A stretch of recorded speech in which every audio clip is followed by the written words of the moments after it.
Dimanche 21 septembre 2014, Madame, Messieurs, bonsoir et merci de votre fidélité. Bienvenue dans ce journal. À la une de l'actualité, des agents de la DCPJ auraient procédé ce dimanche à l'arrestation de Jacques-Anthony Nazaire, ancien garde du corps de l'ex-président Jean-Bertrand Aristide.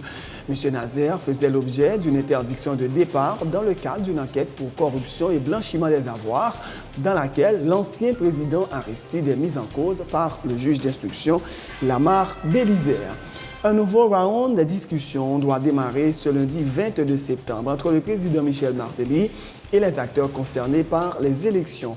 La rencontre se déroulera au Palais national, selon le coordonnateur national de l'Organisation du peuple en lutte, Sauveur Pierre-Étienne, l'un des dirigeants politiques ayant reçu une invitation de l'exécutif. Le mouvement patriotique de l'opposition démocratique, MOPOD, n'a pas été invité à participer aux discussions, selon son porte-parole, Serge Jean-Louis, qui soutient que les termes de référence des négociations doivent être clairement définis. Le contexte politique actuel n'est pas favorable au dialogue, selon Pacha Vob, membre du directoire du parti Famille Lavalas, plaidant en faveur du respect de la Constitution. Et Pacha Vob impute le blocage du processus électoral à l'exécutif. L'avocat et homme politique Osner Févry persiste et signe. Son fils, Osner Févry Junior, a bel et bien été assassiné, même si le rapport de la DCPJ avance la thèse du suicide. Maître Févry accuse des proches de la primature et de la police de responsabilité dans l'assassinat de son fils. Il affirme avoir identifié des responsables de la PNH qui, selon lui, seraient impliqués dans le meurtre de son premier-né. Selon lui, la commission justice et sécurité du Grand Corps, pour avoir demandé la mise en place d'une commission d'enquête indépendante pour faire la lumière sur la mort de son fils, a rejeté le rapport de la DCPJ. Dans l'actualité internationale, Ashraf Ghani a été proclamé ce dimanche président élu d'Afghanistan après avoir signé un accord de partage du pouvoir avec son adversaire du second tour, Abdullah Abdullah. L'accord met fin à un blocage des institutions qui auraient pu profiter aux talibans alors que les forces étrangères s'apprêtent à quitter le pays. La Turquie, débordée par l'afflux massif de réfugiés syriens venus de Kobani et des villages avoisinants, tombés aux mains des islamistes radicaux. Depuis vendredi, ce sont 70 000 Kurdes syriens qui ont traversé la frontière, estime le Haut Commissariat de l'ONU pour les réfugiés. En sport, Victoria Duval, qui avait annoncé en juillet souffrir de la maladie de Hodgkin, annonce qu'elle est désormais guérie. L'Américaine d'origine haïtienne de 18 ans reste cependant sous suivi médical afin de retrouver tous ses moyens. Elle n'a pas communiqué d'éventuelle date de retour sur le circuit.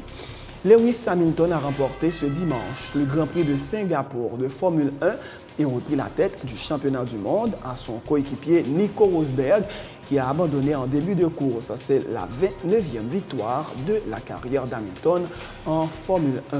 Madame, Messieurs, restez branchés pour le développement de ces titres et de bien d'autres.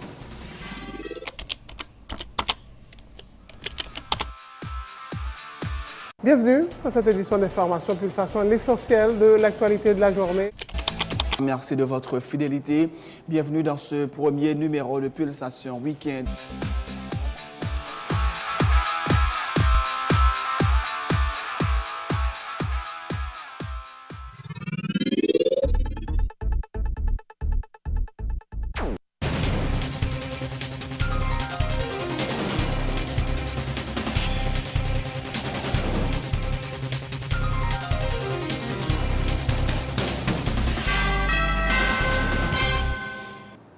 De Rochelle, bienvenue dans le développement du journal. Des agents de la DCPJ auraient procédé ce dimanche à l'arrestation de Jacques-Anthony Nazaire, ancien garde du corps de l'ex-président Jean-Bertrand Aristide.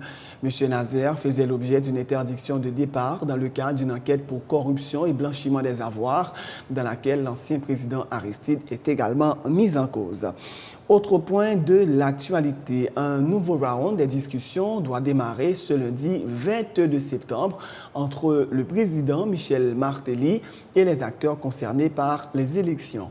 La rencontre se déroulera au Palais national, selon le coordonnateur national de l'Organisation du peuple en lutte, Sauveur Pierre-Étienne, l'un des dirigeants politiques ayant reçu une invitation de l'exécutif. Il dit souhaiter que les acteurs politiques arrivent à se hisser à la hauteur des exigences de l'heure et parvenir à un accord pour écarter du pays le spectre du vide institutionnel en janvier 2015. Se réclamant de l'opposition, Sauveur Pierre-Étienne a souligné que l'OPL n'est pas intéressé à intégrer un quelconque gouvernement de coalition.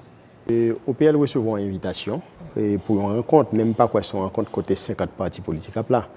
Et les plus paraître son rencontre entre le président de la République là, peut-être quelques conseillers avec le principal dirigeant OPL là, qui est capable d'accompagner le membre s'il veut. Nous avons une invitation. Oui. Ou dit que ou pas penser son bail fait avec son gros rumblelier.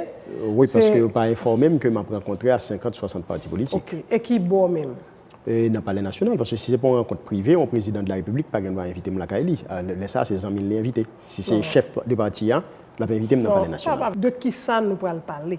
Le président a discuté sur ce sujet qu'il voulait. Et nous-mêmes, comme c'est des pays, nous allons parler. Nous avons dit la position OPL et ça fondamental que mettre un gouvernement de coalition de sauvetage national sous pied, OPL pas là-dedans. Nous dans l'opposition, c'est ça qui intéresse nous. Et ça fondamental pour nous, c'est que nous arrivons à organiser des élections libres, transparentes et démocratiques au début de l'année 2015 et son accord politique qui vous joignent pour que 12 janvier 2015, nous pas déboucher sur question vide institutionnelle. Demain matin? Et demain dans l'après-midi. Nous verrons une discussion sérieuse qui a débouché son baril.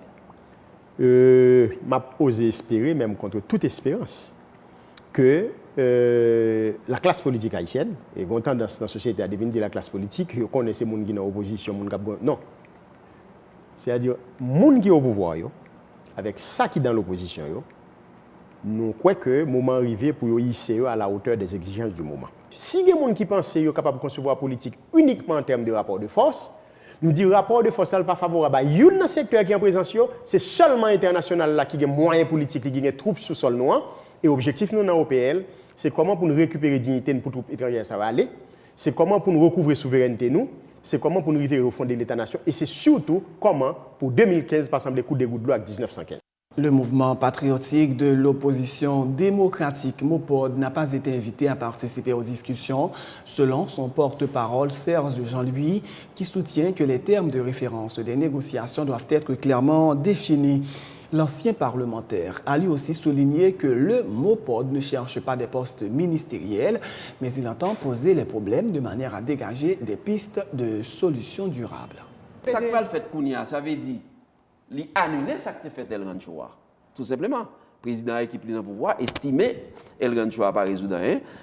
Demain ou après-demain, il y a des gens qui sont invités, mais nous n'avons pas joué une invitation. Et si nous jouons une invitation, nous avons un champ.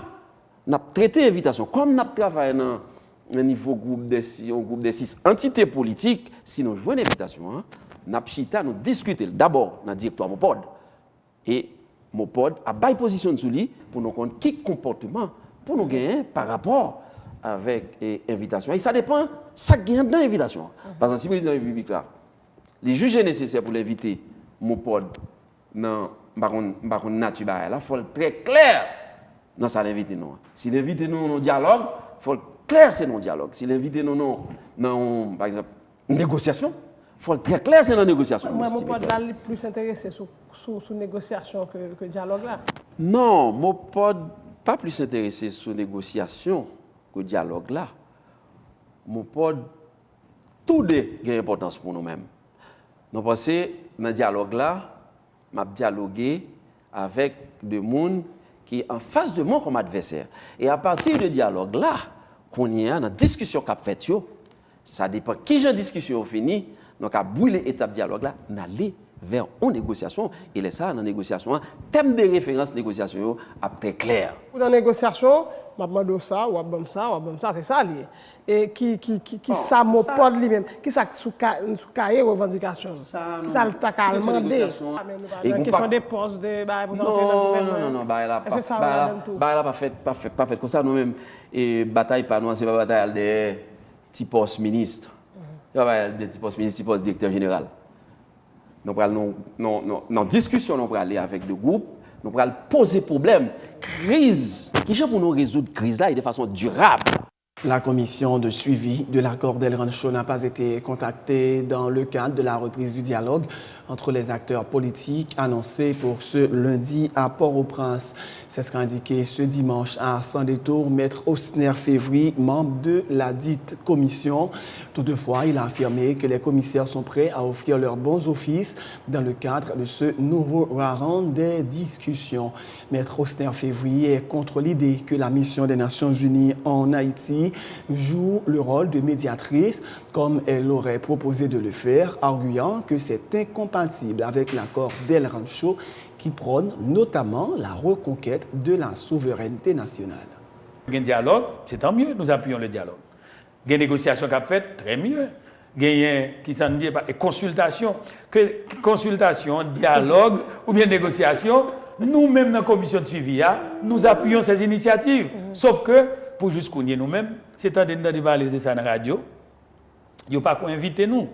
Ou plutôt, nous ignorer ou bien il n'y a pas qu'à importance pour nous, pour utiliser nos bons offices. Et m'entendez, le ministre a offert tête comme bons offices. Mais il y a un point, dans 42 points. Dans 42 points, à quoi il rentre, c'est la reconquête de la souveraineté nationale et le départ ordonné. Donc, commission ordonné. sous-côté là. Toute l'objet à l'information, la commission sous-côté. Pas de sous-côté. Nous, acteurs, par exemple, pour le ministre a demandé pour utiliser ses bons offices. Ou est-ce que Pierre-Étienne demain matin, je ne connais pas si c'est le politologue nationaliste qui va le rencontrer et puis c'est le ministre qui va prendre la parole. Je donne la parole à monsieur le représentant de l'OPL. Okay. Maintenant, mes amis, je ne comprends pas. Alors, nous-mêmes, dans le pays, non, il va pas seulement. Marie-Lucie, regardez-le. Quand on a une réalité, ou pas accepter, mais on subit. C'est le cas pour nous autres à la CONACED de MINUSTAH. Nous ne voulons pas de la MINUSTAH, mais nous acceptons, ou plutôt nous n'acceptons pas, mais nous subissons le poids de sa réalité. Donc, MINUSTAH n'est pas capable d'intermédiaire, MINUSTAH n'est pas capable de médiation.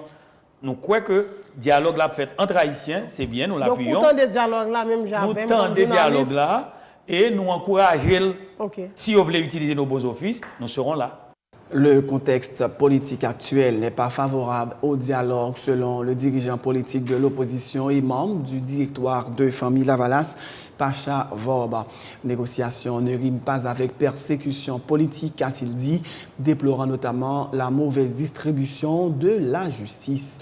Il a aussi pris le contre-pied des allégations selon lesquelles le processus électoral est bloqué au niveau du Sénat. C'est l'exécutif craignant l'échec qui bloque le processus, croit savoir Pacha Vorba, plaidant en faveur du respect de la Constitution. Je dis à ou gain droit dans le pouvoir, mais il faut accepter que si vous pas capable d'atteindre toute promesse côté fait population, il faut accepter perdu. Et accepter perdu, c'est dans l'élection. Ce n'est pas ni dans la sélection, ni dans la nomination. Et je dis à tout combat que nous avons fait, c'est par rapport à l'élection que nous avons demandé, qui peut que jamais fait, qui a 3 ans que nous avons et alors que l'appareil propagande fait comprendre que son groupe de 6 sénateurs qui bloquent. Il n'est pas bloqué au niveau de 6 sénateurs. Il est bloqué au niveau de l'exécutif, il est bloqué au niveau du gouvernement. C'est eux qui ont une responsabilité pour faire élection dans le pays. Ce n'est pas le groupe des 6 sénateurs, ce n'est pas les partis politiques, mais il faut que les conditions soient créées et il faut que nous apprenions à respecter la Constitution en tout. Parce que, qu'on veut, qu'on pas veut, la Constitution son boussole, même s'il n'est pas écrit Jean Yotavle là, mais en démocratie, ou pas qu'à faire ça qui sortit dans l'idée ou ça qui sortit dans la tête. Il y a un président de la République là, qui dit qu'il souhaitait dialoguer avec toute parti politique, surtout 6 sénateurs. Nous-mêmes, dans la famille Lavalas, c'est ce que nous souhaitons représenter valablement dans le dialogue que le président a pour faire. Ou qu'on est déjà, la famille Lavalas, c'est toujours dit que les pour le dialogue. Et malheureusement, je dis, je ne pas croire que nous, dans une situation que nous avons parlé de dialogue en ce moment. Parce que persécution politique pas rimée avec dialogue. Et lorsqu'on prend ZAM, on met le bord tête au monde, et pour dire qu'il vient dialoguer, ou pas demander le dialogue, ou demander qu'il vient mettre la genou devant pour accepter tout ça le Dieu. Je dis, nous pas penser que nous-mêmes mettons sur la table le mot dialogue parce qu'il n'y a pas de place dans le moment, dans la situation, continuer à évoluer et gens que tout le monde apprend parce que toutes les organisations défense des droits de l'homme, BAO, des avocats, tout le monde estomaqué par gens justice là apprend en tournant vers l'injustice au lieu de la justice. Tout à fait autre chose. Le Premier ministre Laurent Lamotte s'est rendu vendredi à La Chapelle à la tête d'une importante délégation comprenant notamment des ministres et des parlementaires. Le chef du gouvernement a discuté avec les dirigeants locaux des problèmes de la commune. Laurent Lamotte a annoncé notamment la construction d'un marché public et a réaffirmé sa volonté de combattre la misère et la faim dans le pays, tout en décrochant des flèches en direction des sénateurs qui refusent selon lui de voter les amendements à la loi électorale. Il a demandé aux Chapellois de faire le bon choix lors des prochaines élections, des élections qui, dit-il, seront libres, honnêtes et démocratiques. Je ne dis pas, nous avons dit que La Chapelle et ti machin il y a bien marché. Nous allons construire un marché dans La Chapelle. L'île est temps pour que le pays ça saute dans la misère, dans le grand goût. L'île est temps pour que les femmes suspendent à vivre dans la mal-cité. L'île est temps pour que La Chapelle leve. Et c'est ça que nous venons régler aujourd'hui. Mais demandez toute population La Chapelle là que pour nous, dans la prochaine élection qui vient là, pour nous voter. Mais avant la prochaine élection, gagner une situation côté que dans le Sénat, ça fait 185 jours que nous attendons la loi électorale là. Le président fait tout ça capable pour que nous aller dans l'élection. Dans bon genre élection. C'est pas dans cette élection que ça a fait longtemps. Et pas ça lié. Bon genre élection, côté c'est le peuple qui a choisi.